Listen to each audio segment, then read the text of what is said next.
Hey, what's up? My name is Kade, and today I want to share with you my experience getting my first Pap test.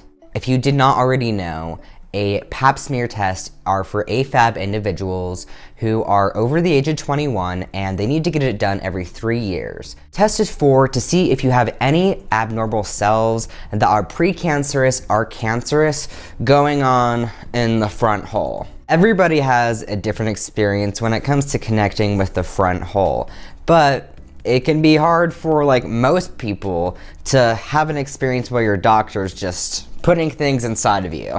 I had my first Pap smear test yesterday. I have such an amazing supportive OBGYN that almost specializes in trans patients. That gave me a peace of mind before I went into the appointment. I try and chill out beforehand and go into the office. Originally, I was going to get this done 2 months ago because at my twice-a-year appointment checking on my hormone levels, I was just getting my blood drawn and a few other not very fun things. The nurse walked in being like, "Looks like on your chart you have not had a Pap smear and you're over 21, so wanna open those legs and do that today?" Since I already was getting my blood drawn, I was like, I'm not in the space mentally to do it. Well, at least in the next 2 months. After my appointment that day, I go up to the front being like, 2 months from now if I can. 2 months go by and that brings us to yesterday. I walk in and I notice that there is a new nurse. I have been going to this OBGYN for over 4 years now, so I've become very comfortable with the people that I'm working with. The new nurse walked me to the viewing room, and I like to call it the viewing room because it had the feet things there, you know. So I sit down and she pulls out my chart. Keep in mind I had my mask on, so I'd be looking like this.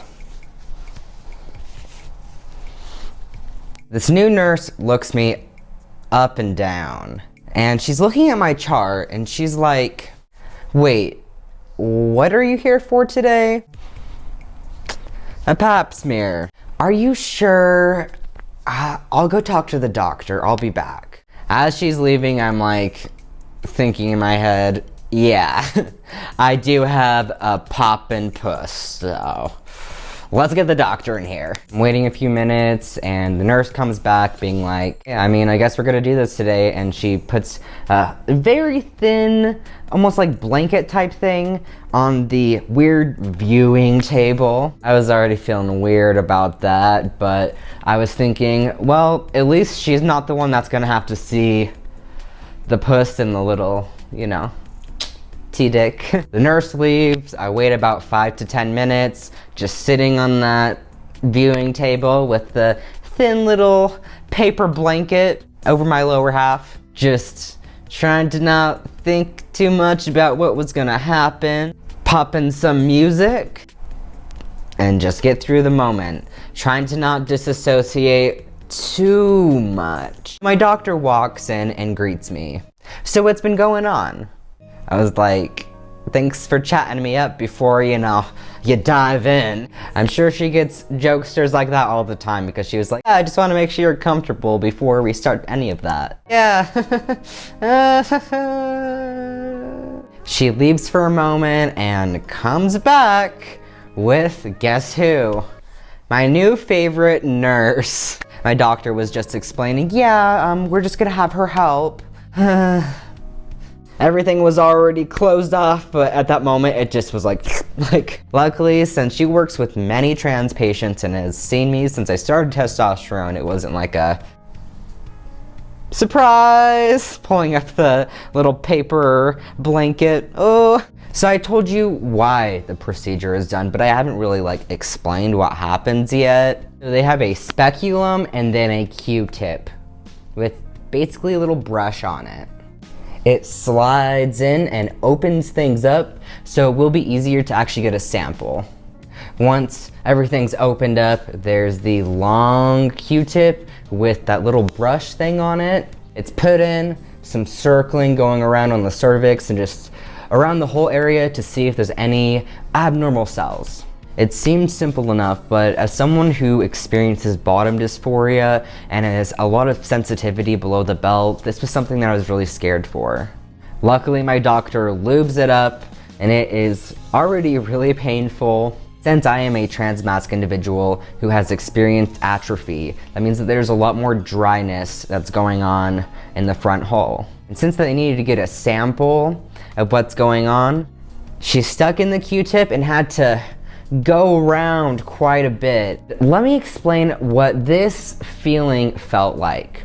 Imagine having an extremely dry mouth, like you are parched. Now get a Q-tip, put it in your mouth, and just go in circles. And do that for about 1 minute. And notice how, super dry Q-tip just doesn't feel good with that. If you are not someone who experiences dryness, hopefully this will be not as uncomfortable for you. I mean, of course, there's bottom dysphoria, which is super emotionally and mentally uncomfortable, but if you're less dry, hopefully the physical stuff won't lead to what happened to me next. After getting what I felt like was a very generous sample, she pulls out the speculum very quickly, and that was very much shock to my body.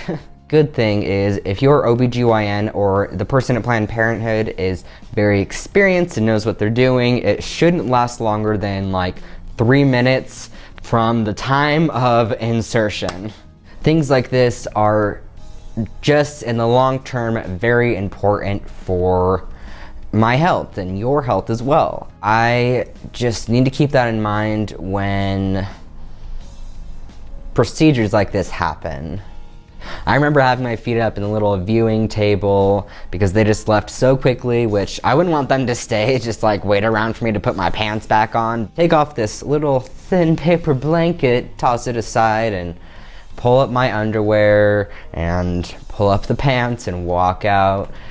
As I'm walking in my car, of course, I feel that very uncomfortable crappy lube that they use in my pants, as well as something more uncomfortable. I was like, why does it still feel uncomfortable? And I didn't realize till I got home that I was bleeding. It wasn't a lot, but there was definitely some blood there. I think that's the biggest thing that really triggered my dysphoria. And that was yesterday, and it's already gone by today, but it still kind of shook me.